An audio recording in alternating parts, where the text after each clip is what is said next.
Beleza. Então, vamos lá. O que a gente vai fazer agora? Vamos usar o BigQuery a primeira vez. Vou compartilhar a tela aqui. Como que a gente vai logar no BigQuery, pessoal? A gente vai digitar assim, ó, lá no Chrome.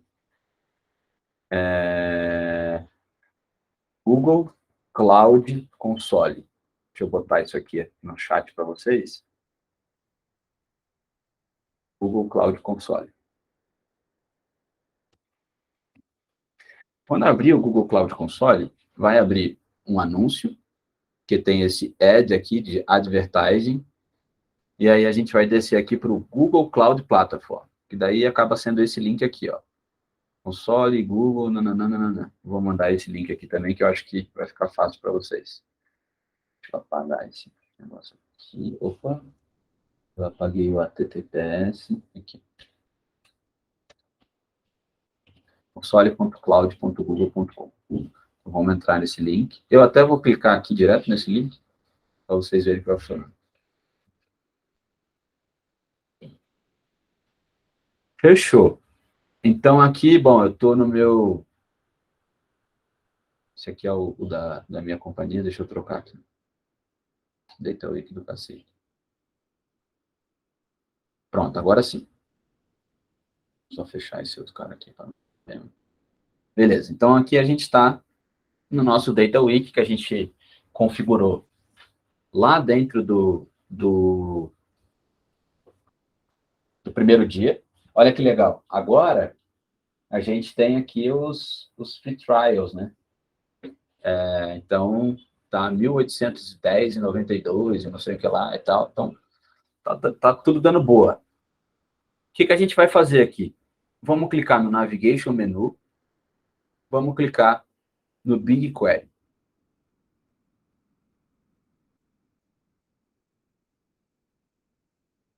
Carregou a primeira vez. Vamos fechar essa tab e vamos fechar essa tab. Belezinha. Aqui, pessoal, eu queria tanto... Opa, pronto, consegui voltar para o lado. Aqui, pessoal, vamos voltar um pouquinho para o Jamboard para a gente fazer um desenho aqui de novo. Como é que funciona a estrutura dentro do BigQuery? A estrutura é sempre assim, ó. A gente vai ter um Project ID, que é a mesma coisa que número de identificação. Número não, vamos botar só identificação mesmo. Identificação do projeto.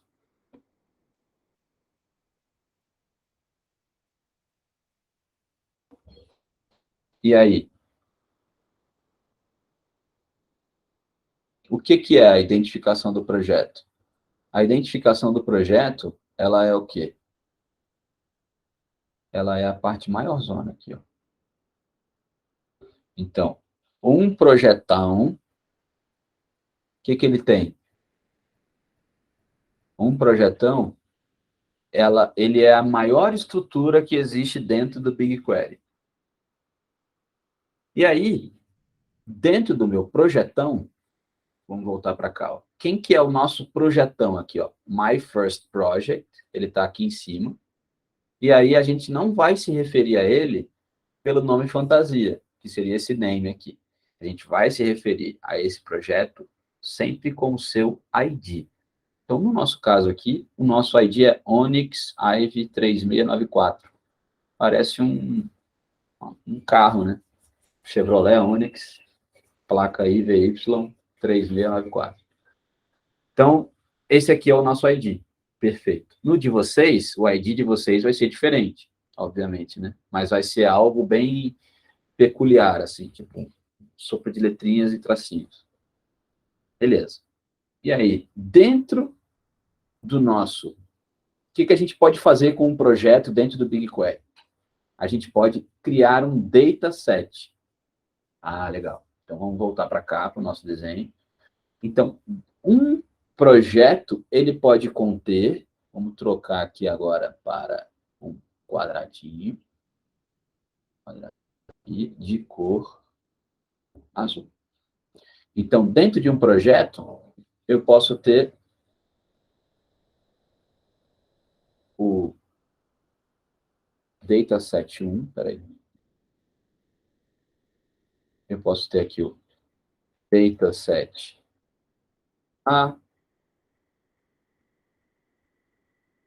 Eu posso ter o dataset B. Eu posso ter o dataset C.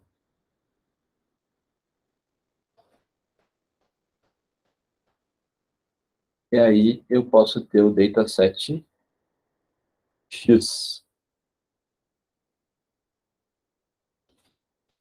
Perfeito. Mas em termos de organização aqui, eu vou botar eles mais separados.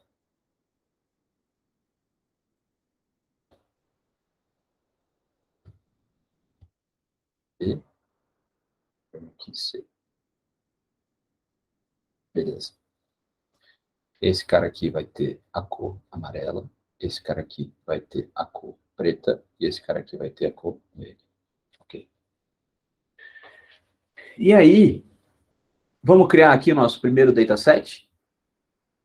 Então, ó, dentro do ambiente aqui do BigQuery, eu vou em cima do meu Project ID, vou clicar com o botão esquerdo em cima desses 3 pontinhos, e vou clicar aqui em Create Dataset. Quando chegar no Create Dataset, ele vai te pedir um Dataset ID. Ah, legal. Então, qual é o Dataset ID que a gente vai botar aqui? O ideal é que a gente sempre escolha nomes significativos. Então, aqui, ó, vamos botar assim, ó, data underscore week. Olha, está dizendo para a gente que pode ser letras, números e underscore são permitidos, que é o underline, né? Data week, aí underscore aqui, Olimpíadas. Nunca com acento, beleza? Lembra lá no primeiro dia que a gente falou, uma cloud é um condomínio de computadores. E aí, um condomínio tem vários apartamentos, e aí eles vão, as empresas vão lá e locam 3, 4, 5, 6 apartamentos, sabe? Aí uma empresa que é menor aloca só um, a outra aluga 39 apartamentos. Só que esses apartamentos, eles ficam em diversos lugares do mundo, né? E aí, para o caso de uso de contabilidade e finanças, e back-office no geral, que a gente não tem um volumão de dados, uma coisa assim muito bizarra, a localização dos dados é irrelevante para nós, porque a velocidade que esse dado vai ser transmitido não vai ser nenhum tipo de problema para nós. Mas pense o caso do Nubank. No caso do Nubank, pessoal, os engenheiros de dados do Nubank têm que pensar um monte para ver onde que eles vão alocar as tabelas e os dados deles, porque o Nubank está aqui 24/7. E aí, qualquer milissegundo de indisponibilidade ou de demora na entrega do dado do ponto A ao ponto B é extremamente relevante e causa perda financeira. No nosso caso aqui, pessoal, todas as vezes que a gente tiver que fazer uma escolha de data location, a gente não vai escolher. A gente vai deixar eles escolherem aonde eles querem guardar para a gente. Porque no objetivo que a gente usa dados para back-office, finance, contabilidade, até mesmo para planejamento, isso é completamente irrelevante, tá? A gente tem o Advanced Options aqui, que são opções que também são consumidas muito mais por engenheiro de dados, muito mais pela área de segurança da informação, das companhias e tudo mais, que no nosso caso aqui, a gente vai deixar sempre no padrão para evitar de ter dor de cabeça e tudo mais. Então, a gente fecha aqui, e aqui a gente pode dizer, isso aqui pode fazer sentido, tá? Que as tabelas podem expirar. dentro desse dataset. E aí, expirar significa que depois de determinada quantidade de dias, essa tabela simplesmente some, ela é apagada. Isso pode fazer sentido, pessoal, quando você está fazendo um processo orçamentário. Processo orçamentário, em tese, ele só faz sentido até o final do ano. Porque o ano seguinte, para que eu vou guardar esse dado? Né? Claro, você pode querer guardar esse dado para comparar como que você orçou o ano passado e tal. Estou dando um exemplo, o primeiro exemplo que surgiu aqui na minha cabeça. Né? Então, eventualmente, pode ser interessante colocar tabelas que inspiram. Mas nesse caso aqui, pessoal, a gente vai criar um dataset dentro desse projeto com o nome Data Week Olimpíadas e deixar todo o resto padrão. Vamos lá, Create Dataset.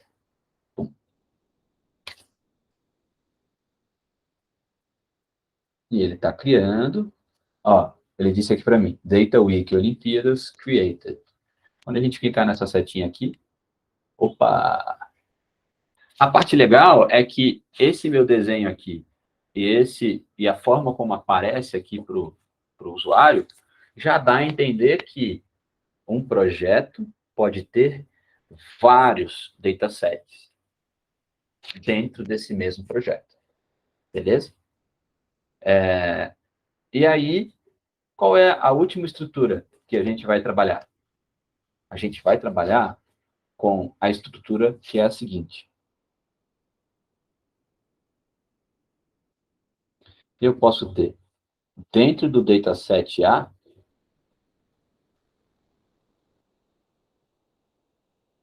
eu posso ter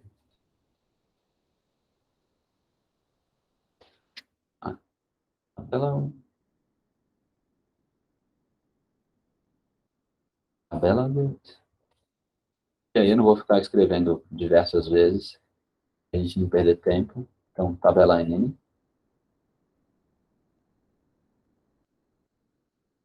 Aí depois, vamos lá. Na real, será que eu consigo só... Opa, consigo só clicar aqui e dar um... Opa, que legal. Copiei.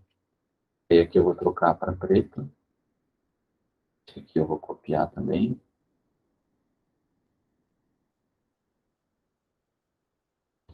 Que chato, não deixa eu copiar. Ou então não estou sabendo fazer, não tem problema.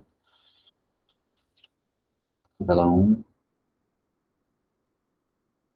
Agora ele deixou. Vai saber o que eu penso. 2. 3. E aí, só para ficar bonitinho o desenho, vamos fazer aqui o verdinho, mas eu acho que vocês já entenderam de qual é que é. O cara não me deixa copiar só depois que eu escrevo uma vez. Beleza.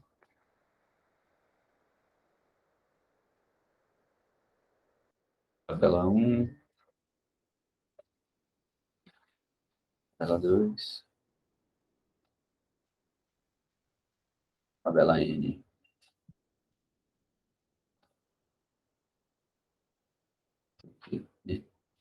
Então, essa é a estrutura, pessoal. Um projeto contém um ou mais datasets e um dataset contém uma ou mais tabelas. Beleza? Já já a gente vai mais para frente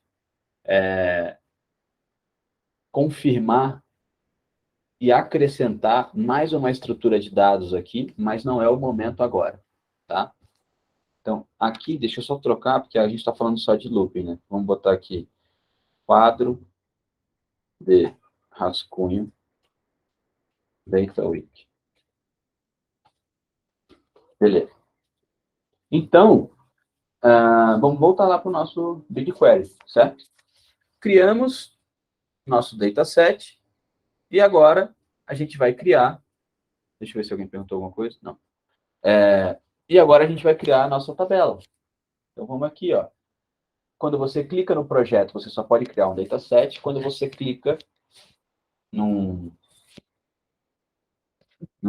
num dataset, você pode abrir em algum lugar, criar uma tabela, compartilhar, e aí quando você clica em compartilhar, você está compartilhando o acesso, assim como você compartilha o acesso num Google Docs, num Google Sheets, num Collaboratory, você pode compartilhar acesso dentro de um dataset. E aí é que entra a simplicidade e, na minha opinião pessoal, a extrema eficiência e lindeza dessa, toda essa simplicidade da estrutura do Google. Eu tenho diversos usuários dentro de uma companhia que usa Google Workspace. Eu tenho diversos usuários que cuidam. Uma parte cuida de folha, outra parte cuida do OPEX, outra parte cuida do CAPEX. Eu simplesmente crio um dataset para as rotinas de folha, com as tabelas da rotina de folha. Eu crio um dataset de CAPEX com as tabelas das rotinas de CAPEX. Eu crio um dataset de OPEX com as tabelas das rotinas de OPEX. Né? E aí, compartilho esses datasets com as pessoas que realmente vão precisar ter acesso àqueles dados. E aí a gente consegue fazer a segregação de acessos dentro do banco de dados numa facilidade tremenda. Não é tão simples assim, obviamente, mas é o suficiente para a gente mostrar aqui, tá? Então, é bem interessante, bem simples a gente conseguir entregar valor utilizando essa estrutura. E aí, pessoal, o que a gente vai fazer? A gente vai criar uma tabela, né? Vamos criar uma tabela? Vamos criar uma tabela. Legal. Existem, pessoal, diversas formas da gente criar tabelas, tá bom? E aí, o que a gente vai fazer aqui é que a gente vai criar uma tabela a partir de um arquivo, tá?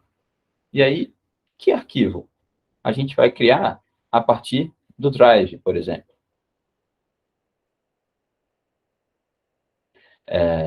Na verdade, eu acho que o do Drive aqui vocês vão confundir um pouco, talvez. Vamos pegar de upload mesmo. Vamos criar uma tabela a partir de upload. O que é upload? A gente vai enviar um arquivo para o Google para ele criar a tabela para a gente, beleza? Aí, qual que é o tipo de formato? É um CSV. Está aqui, ó, CSV. E aí, onde que está o arquivo? É aquele arquivo que a gente fez o download, do Olympic Dataset aqui, ó. Olympic Dataset, vamos botar esse Olympic Athlete Bio. Bom, belezinha. Abrir. Legal. Até aí é o upload de um arquivo como se você estivesse fazendo upload no Drive. Vamos dar um nome para essa tabela? Vamos dar um nome para essa tabela. O nome dessa tabela vai ser exatamente esse nome aqui, ó. Olympic, tudo minúsculo, né? Aí, underscore, athlete, underscore, bio. Legal. A tabela vai ser o tipo de tabela nativa mesmo, beleza? Olha que parte legal que a gente pode fazer. Ao invés da gente ter que definir todas as colunas que existem dentro dessa tabela e coisaradas, a gente pode apertar aqui só Auto-Detect, e aí todas as colunas vão ser automaticamente geradas para a gente, e o tipo de dados dela serão gerados automaticamente. Essa parte aqui, pessoal, a gente pode ignorar, mas o que é isso? Partition and Cluster Settings. Quando a gente cria uma tabela muito grande, e aí pense, a tabela de transações das pessoas que usam o Nubank. Essa tabela, galera, essa tabela deve custar mais do que alugar um prédio, só que de aluguel dentro do Google Cloud ou da Cloud que a Nubank utilizar. De tão grande que ela deve ser. E a gente paga para o serviço de armazenamento de dados dessas companhias, geralmente, o custo de cada consulta.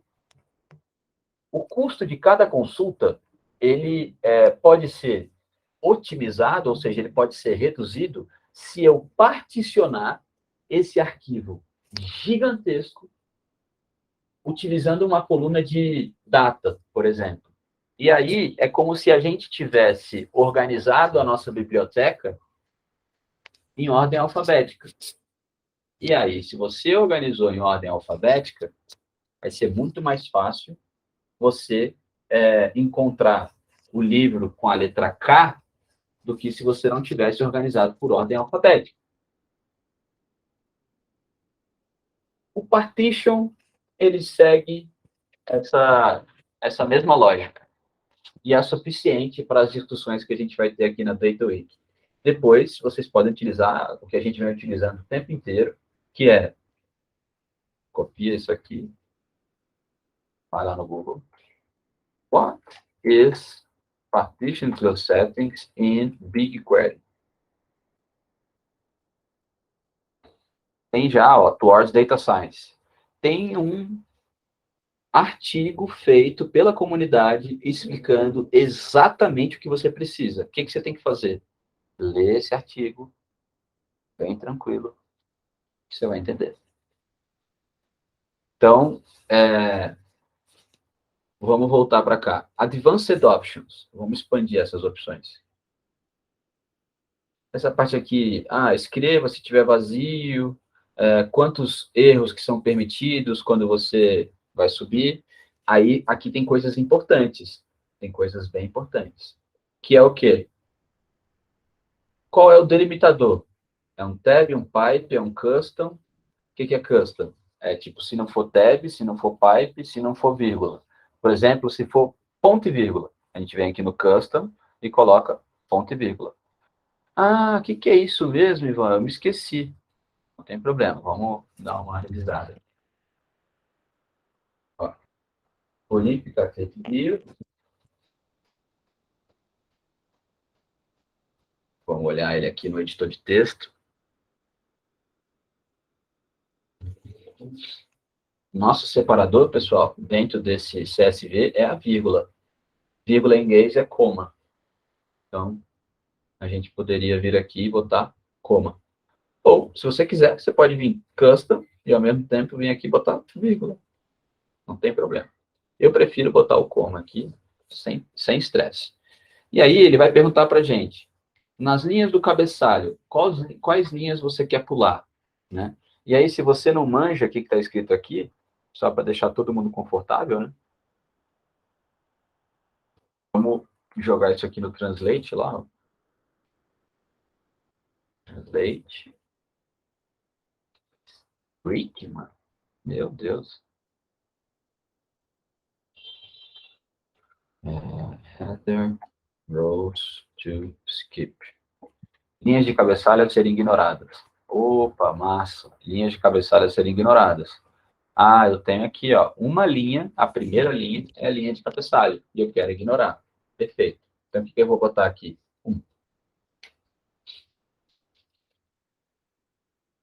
E aí, nós vamos lá e create table.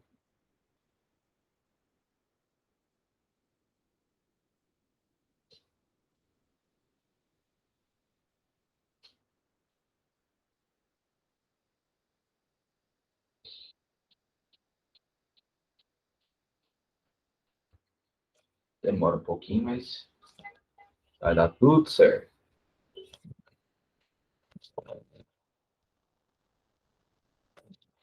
Criou o job de carregamento. Ele vai ficar piscando aqui um pouco. Até ele... moleque. Olympic Athlete Bio Created. Caraca, que massa. Então, ó, vamos clicar aqui em cima. Ó. Olha o escalonamento aqui. Um projeto contém um ou mais datasets e um dataset contém uma ou mais tabelas. Vamos clicar com o botão esquerdo em cima dessa tabela. Olha que legal. Tá aí, ó. Eu tenho o nome das tabelas, o nome dos campos, Athlete ID, name, sexo, a data de nascimento, height, weight, country abbreviation aqui, descrição, special notes. Show de bola. A gente pode vir aqui, nessa abinha aqui, ó, details, e a gente vai ver aqui, o que a gente vai ver aqui? A gente vai ver o ID dessa tabela. O que é o ID dessa tabela? É aquela estruturinha lá. Projeto. Para eu achar a tabela 2, o que eu tenho que fazer? Eu tenho que declarar qual é o projeto, qual é o dataset, qual é a tabela. Então, aqui eu tenho o nome do projeto, ponto, o nome do dataset, ponto, o nome da tabela. Beleza? E aí eu tenho dados de quando eu criei essa tabela, quando ela foi modificada pela última vez, se ela expira e onde que esses dados estão localizados. O padrão das clouds, se eu não me engano, todos são assim, é registrar os dados lá nos Estados Unidos. Então, ela tem 154.901 linhas e ela tem 50,59 megabytes. Excelente. E aí, a gente vem aqui no preview e a gente tem um cheiro do gol aqui da nossa tabela. Ah, legal. Eu tenho um ID de atleta para o Stanislav Charov. Ele é do sexo masculino. Nasceu no dia 29 de maio de 95. Não foi informado a altura. Não foi informado o peso. Eu tenho o country, a abreviação do country, alguma descrição desse atleta. E aqui eu tenho Special Notes. Ó, o que é esse Special Notes? Acredito que é um campo livre. Então, ó, por exemplo, essa atleta aqui, vamos lá. Eu não sei, nunca vou saber mencionar o nome dela. Mas é provavelmente uma pessoa da Rússia.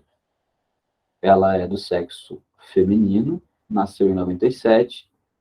E ela é irmã gêmea da Olga Frolkina. A Olga dá para falar o nome dela, Olga Frolkina. Essa aqui não tem a mínima chance de a gente acertar, porque a gente vai errar. Tem que ouvir, né, como é que fala. Mas é isso, pessoal. Carregamos nossa primeira tabela. Belezinha? Então, agora, vamos fazer o seguinte. Vamos dar 10 minutinhos aí para todo mundo carregar todas as tabelas. Então, esse mesmo processo que a gente fez para uma tabela, a gente vai fazer para todas as outras. Beleza? E aí, depois eu volto aqui mostrando cada uma das cargas. Não são muitas, então acho que não vai ter problema eu vou gravar aqui. Então, façam aí esse exercício. E aí, vamos botar 8h35? 8h35, eu volto aqui para poder ver com vocês. A gente corrige, sai para o intervalo. Beleza? Então, vou parar de gravar aqui enquanto vocês estão fazendo.